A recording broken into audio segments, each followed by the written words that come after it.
આમ આદમી પાર્ટીના વિસાવદરના ધારાસભ્ય ગોપાલ ઇટાલિયાએ જૂનાગઢના વંથલીમાં ગઈકાલે એક સાવજ ડેરીને લઈને જે નિવેદન આપ્યું તેના કારણે હવે વિવાદ વકરવાની શરૂઆત થઈ છે। આ મામલે સાવજ ડેરીના જે આગેવાન છે દિનેશ ખાટરિયા તેમણે ફરી માનહાનિના દાવાની ચેલેન્જ આપી છે અને આના જ કારણે રાજકારણ ગરમાવાની શરૂઆત થઈ છે। જે રીતે ગોપાલ ઇટાલિયાએ એક નિવેદન આપ્યું અને આ નિવેદન બાદ મામલો મેદાને પડ્યો છે। ત્યારે શું કહી રહ્યા છે દિનેશ ખાટરિયા, શું સમગ્ર મામલો છે, વિગતે વાત કરીએ। વૈષ્ણવજન તો તેને કહીએ જે પીડ પરાઈ જાનાને રે। નમસ્કાર દર્શક મિત્રો, નવજીવન ન્યૂઝમાં આપનું સ્વાગત છે। હું છું ફૈઝાન। આમ આદમી પાર્ટીના વિસાવદરના ધારાસભ્ય ગોપાલ ઇટાલિયા હાલ પોતાના નિવેદનોના કારણે, પોતાના ચેલેન્જોના કારણે ચર્ચામાં જોવા મળી રહ્યા છે। થોડાક દિવસ પહેલાં તેમણે કાંતિ અમૃત્યા જે મોરબીના ધારાસભ્ય છે તેમને ચેલેન્જ જે તેમણે સ્વીકારી હતી અને વળતામાં ચેલેન્જ ફેંકી હતી, જેને કારણે રાજકારણ ગરમાવાની શરૂઆત થઈ હતી। હાલ ગોપાલ ઇટાલિયા જે અલગ અલગ જગ્યાએ જઈ રહ્યા છે ત્યારે ભારતીય જનતા પાર્ટી ઉપર પ્રહાર કરી રહ્યા છે, ભાજપની પોલ ખોલવાના તે દાવા પણ કરતા જોવા મળી રહ્યા છે। ત્યારે જૂનાગઢના વંથલી તાલુકામાં એક વિજય સંદેશ યાત્રા બાદ કાર્યકરોનો આભાર વિધિ માટે સભા રાખવામાં આવી હતી, જેમાં વિસાવદરના ધારાસભ્ય ગોપાલ ઇટાલિયાએ પોતાના પ્રવચનમાં સાવજ ડેરીમાં કેમિકલવાળું દૂધ લોકોને આપવામાં આવતું હોય તે પ્રકારનું નિવેદન આપ્યું હતું, જેના જ કારણે રાજકારણ ગરમાવાની શરૂઆત થઈ છે। એ મામલાના સંદર્ભમાં તેઓ કહેતા હતા કે સાવજ ડેરીના દૂધમાં કેમિકલવાળું દૂધ પેકિંગ કરવામાં આવી રહ્યું છે અને આ દૂધ લોકોને આપવામાં આવી રહ્યું છે। ત્યારે આ બાબતે હવે સાવજ ડેરીના જે આગેવાન છે દિનેશ ખાટરિયા તેમનું પણ નિવેદન સામે આવ્યું છે અને તેઓએ ગોપાલ ઇટાલિયાને પડકાર ફેંકીને કહ્યું છે કે તું તારી મર્યાદામાં રહેજે, મારી ડેરીનું નામ સાવજ છે, સાવજનો ચાળો કરવા રહેવા દે। આ પ્રકારની વાત છે તે હાલ સાવજ ડેરીના જે આગેવાન છે દિનેશ ખાટરિયા તેઓ કરી રહ્યા છે અને તેમણે ગોપાલ ઇટાલિયાને ચીમકી પણ ઉચ્ચારી છે। ગઈકાલે વંથલી મુકામે જે ગોપાલ ઇટાલિયાએ જૂનાગઢ સાવજ દૂધ સંઘ ઉપર જે આક્ષેપો કરેલા છે અને આક્ષેપો જે પાયા વિહોણા આક્ષેપ કર્યા છે, બીજાના ઇશારે કર્યા છે, એટલે આજે હું ગોપાલ ઇટાલિયાને કહેવા માગું છું કે ગોપાલ ઇટાલિયા તું સાવજનો સારો સમજીને કરજે, બીજાના ઇશારે કરમાં સાવજનો સારો કરનારા હજી બખોલ બાર નથી નીકળ્યા। એટલા માટે તારે જે કાંઈ આક્ષેપ કરવો હોય આક્ષેપ કરજે, સમજી વિચારીને આક્ષેપ કરજે, જે કાંઈ જોવું હોય તે જોઈ જાજે, પણ બીજાના ઇશારે જે કાંઈ તું આ કરી રહ્યો છે એ તારા માટે તદ્દન નકામું છે। આગામી જે દિવસોની અંદર તારે જે કામ કરવાના છે, વિસાવદરની ભલી ભોળી જનતાએ જે તારા ઉપર વિશ્વાસ મૂક્યો, તારી ઉપર ભરોસો કર્યો, એટલે એના ઘણા બધા કામો બાકી છે। એ કામો મારો ભાઈ મંડી જા કરવા। બીજા જ્યારે જ્યારે જે બાબત આવી છે એ બાબતની અંદર હજી તને ઘણી બધી ખબર નથી, મને ખબર છે તું કોના ઇશારે કરશો એ, પણ કાંઈ વાંધો નથી, પણ આગામી દિવસોની અંદર તારે જે કંઈ કરવાના કામ છે એ કામ કર મારો ભાઈ। બીજી ખોટે ખોટી આ પ્રેસ મીડિયા, ઇલેક્ટ્રિક મીડિયા અને સોશિયલ મીડિયામાં વાહવાહી કરવા કરતાં વિસાવદરની જનતાની સેવા કર એટલી મારી વિનંતી છે। ડેરી ક્યારથી શરૂ કરવામાં આવી છે, શું ઉદ્દેશ્ય હતો ડેરીનું, શું આખો વિકાસની કાર્યક્રમ? ગુજરાતના પનોતા પુત્ર દેશના વડાપ્રધાન નરેન્દ્રભાઈ મોદી જ્યારે ગુજરાતના મુખ્યમંત્રી હતા ત્યારે સૌરાષ્ટ્ર અને કચ્છની અંદર નવા દૂધ સંઘોની સ્થાપના કરવા માટેનો એમનો પ્રયાસ થયો છે અને એના ભાગરૂપે જૂનાગઢની અંદર 2009ની અંદર જૂનાગઢ સાવજ દૂધ સંઘની સ્થાપના થઈ। ત્યારથી લઈને અત્યાર સુધી મારા જે પૂર્વ ચેરમેનો હતો એમને પણ ઘણો બધો પ્રયાસ કર્યો છે અને આજની તારીખે જૂનાગઢ અને ગીર સોમનાથના પશુપાલકોના જીવાદોરી સમાન આજે લાખો હજારો ખેડૂતો આ ડેરીના પશુપાલકનો વ્યવસાયથી આ ડેરી ઉપર સ્વનિર્ભર છે અને જેને કારણે નવી નવી ટેકનોલોજીના કારણે આજે ડેરી ખૂબ વિકસી રહી છે। જૂનાગઢના આજે હું તમને જણાવવા માગું કે જૂનાગઢ અને ગીર સોમનાથમાંથી 2 જિલ્લામાંથી 550 જેટલી દૂધ મંડળીઓ ગ્રામ્ય વિસ્તારની અંદર દૂધ ભરે છે અને પશુપાલકોને અને ખેડૂતોને પૂરક બની રહી છે। એના ભાગરૂપે જ્યારે ઘણા માણસો કોઈ એક નાની બાબતમાં કોઈ રાજકીય રીતે એનો ઇસ્યુ હોય, રાજકીય ખટપટ હોય, નાનો એવી ચેલેન્જ કરી બતાવે, એનાથી મિત્રો દુઃખની વાત એ છે કે આવડી મોટી અમૂલ બ્રાન્ડ GCMMF આજે દેશમાં નહીં પણ વિદેશની અંદર જેમનું નામ હોય અને ભારતનો વિશ્વમાં ડંકો વાગતો એવી અમૂલ બ્રાન્ડ છે, ગુજરાતની અંદર GCMMની સ્થાપના થઈ GCMMFની સ્થાપના થઈ અને જ્યારે ગુજરાત નહીં પણ ગુજરાત બહાર ઓલ ઇન્ડિયાની અંદર અમે નંબર 1 ઉપર હોય, આખા વિશ્વની અંદર નંબર 1 થી 8ની અંદર અને સ્ટ્રોંગ બ્રાન્ડ તરીકે જ્યારે પહેલા નંબર ઉપર જ્યારે અમૂલ હાલતું હોય વિશ્વમાં, અમેરિકા જેવા દેશ છે જેને સ્વીકારી હોય એવી અમૂલ બ્રાન્ડની ઉપર જ્યારે કોઈ માણસે એક નાની એવી બાબતમાં ચેલેન્જ કરી નાખવી, આ અમારું અપમાન નહીં, આ પશુપાલકોનું અપમાન કહેવાય.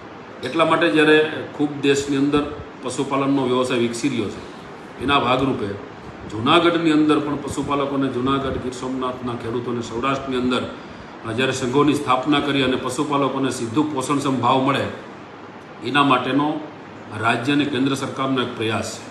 એના ભાગરૂપે અત્યારે અમૂલની અંદર પણ એક હમણાં જ તમે જોયું છે, અમારા અમિતભાઈ શાહ જ્યારે આખું એક સહકારથી સમૃદ્ધિનો કાર્યક્રમ આપ્યો અને કાર્યક્રમના ભાગરૂપે આજે પશુપાલકોને સીધા ખાતામાં, આજે હું આપને જણાવું છું પ્રેસ અને સોશિયલ મીડિયાના માધ્યમથી, કે જ્યારે ખેડૂતોને એક જમાનો એવો હતો ગામડાની ડેરીમાં દૂધ દેવા જાય, પ્રાઇવેટ ડેરી હોય અને જે કાંઈ ભાવ આવે એ ભાવમાં સંતોષ માનીને કરવો પડતો હતો. ત્યારે આ સરકારે, ગુજરાતમાં ભાજપની સરકાર આવી, કેન્દ્રમાં સરકાર આવી, ત્યારથી નવા સંઘોની સ્થાપના કરી અને ગ્રામ્ય સુધી ડેરીઓની સ્થાપના કરી.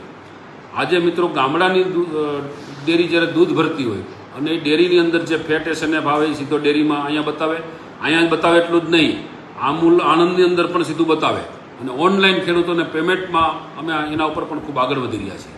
તમામ સીલિંગ સેન્ટરો, તમામ BMCઓ, તમામ દૂધ મંડળીઓ ઓનલાઈન થાય, એના માટેના પણ અમારા દૂધ સંઘના ખૂબ પ્રયત્ન છે અને એમાં સફળ પણ થઈ રહ્યા છે આગળ. એટલે આપના માધ્યમથી પણ આપ લોકો સૌ જ્યારે ગ્રામ્ય વિસ્તારની અંદર અને ગ્રામ્ય વિસ્તારના ખેડૂતોનો અને પશુપાલકોનો જ્યારે સવાલ છે, ત્યારે આપ પણ, મને ખૂબ ગમ્યું આજે પ્રેસ મીડિયાના કે ઇલેક્ટ્રિક મીડિયાના કે સોશિયલ મીડિયાના માધ્યમથી આપ જે મને પૂછવા આવ્યા અને જે કોઈ એક આક્ષેપ કરી દીધો, અને આક્ષેપના કારણે લોકોને મજા આવે, ક્ષણિક આનંદ લેતા હોય છે. પણ જ્યારે મારે ખાસ એ પણ કહેવું છે કે કોઈ પર આક્ષેપ કરવો તો પાયાવિહોણો આક્ષેપ કરવો એ પણ એક ગુનાહિત પ્રવૃત્તિ છે.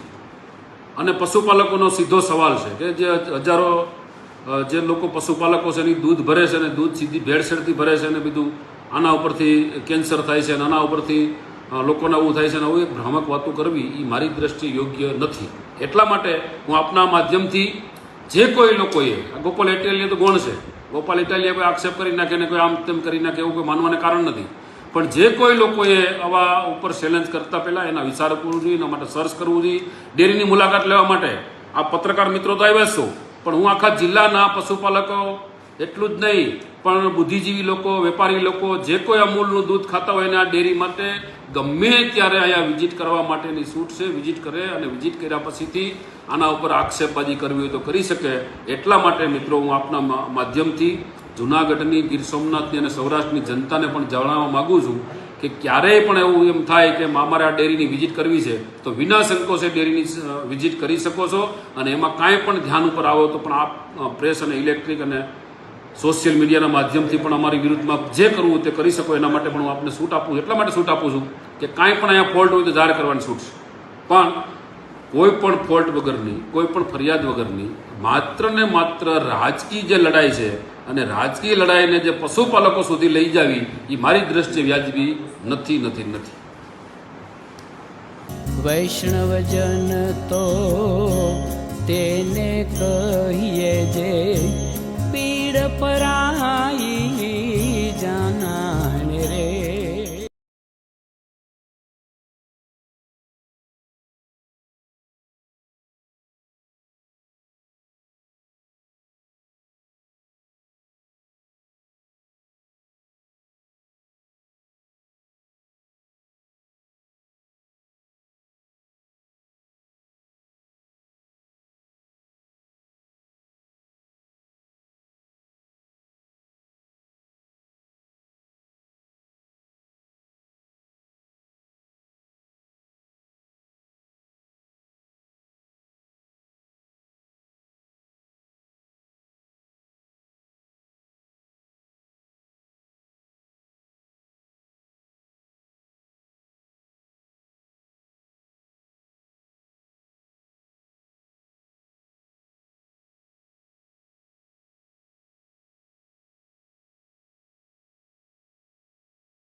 ગઈકાલે વંથલી મુકામે જે ગોપાલ ઇટાલિયાએ જુનાગઢ સાવધ દૂધ સંઘ ઉપર જે આક્ષેપો કરેલા છે અને આક્ષેપો જે પાયા વિહોણા આક્ષેપ કર્યા છે, બીજાના ઇશારે કર્યા છે, એટલે આજે હું ગોપાલ ઇટાલિયાને કહેવા માગું છું કે ગોપાલ ઇટાલિયા તું સાવધનો સારો સમજીને કરજે.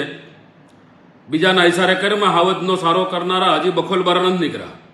એટલા માટે તારે જે કાંઈ આક્ષેપ કરવો હોય એ આક્ષેપ કરજે, સમજી વિચારીને આક્ષેપ કરજે, જે કાંઈ જોવું હોય તે જોઈ જાજે.